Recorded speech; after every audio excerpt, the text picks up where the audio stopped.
Halo sahabat Kompas TV, saatnya kita kembali mengupdate 3 berita terpopuler hari ini, Rabu 1 November 2023 bersama saya, Anselina Tasya. Sahabat Kompas TV, di berita pertama, Presiden Joko Widodo angkat bicara terkait penurunan baliho Ganjar dan Mahfud MD saat kunjungan kerjanya di Gianyar, Bali. Melakukan groundbreaking bandara di IKN Kalimantan Timur, Jokowi tanggapi soal penurunan baliho Ganjar Mahfud. Jokowi meminta agar Pemda berhati-hati menata atribut parpol dan meminta izin kepada parpol terkait pemindahan atribut. Lalu itu pemindahan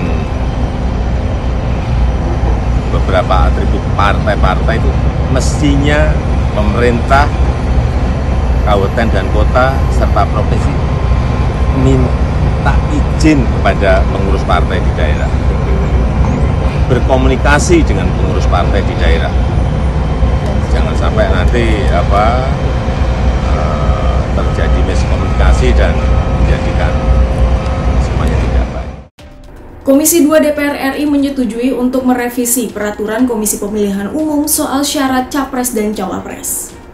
Setelah putusan Mahkamah Konstitusi terbit soal syarat Capres dan Cawapres, Komisi 2 DPR RI menyepakati perubahan peraturan KPU dan menyesuaikan putusan MK. Komisi 2 DPR menyebut langkah ini diambil sebagai langkah formal menyesuaikan putusan Mahkamah Konstitusi. Kalau ada orang yang memang tidak puas atau kemudian yang mempersoalkan putusan Mahkamah Konstitusi, saya kira itu juga ada mekanismenya, ya, ada jalurnya. Nah, salah satunya kan sekarang melalui dibentuknya MK-MK. Seandainya pun ya terjadi ada perubahan peraturan lagi, ya, mungkin bukan karena MK saja, bisa jadi mungkin udah ada juga yang mengajukan judicial review yang lain soal yang lain gitu misalnya. Ya kalau memang itu diputuskan, ya KPU, Bawaslu harus menyesuaikan lagi.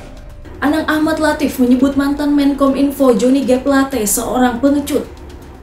Mantan Dirut Bakti Anang Ahmad Latif jalani sidang pembacaan nota pembelaan atau pledoi kasus dugaan korupsi penyediaan menara BTS 4G. Anang Ahmad Latif menilai ex-Menkominfo Johnny G. Plate adalah seorang baik tetapi pengecut, lantaran dinilai tidak bisa jadi pemimpin yang mengayomi anak buah. Pengalaman saya bekerja dengan Pak Johnny Gerard Plate dan dalam berkasus sekarang ini, saya akui bahwa saya salah menilai beliau selama ini.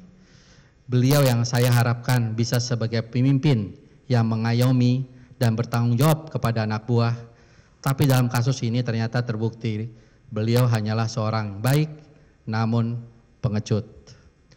Berlindung seolah-olah tanpa salah.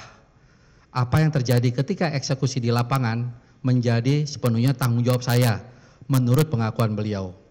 Saya hanya bisa terdiam mendengarkan argumen-argumen yang beliau sampaikan untuk membela diri. Nah sahabat Kompas TV, itu dia tadi 3 berita terpopuler yang terjadi pada hari ini. Kalau begitu saya pamit undur diri dulu, tapi jangan lupa untuk di like, share, komen, dan subscribe channel YouTube Kompas TV.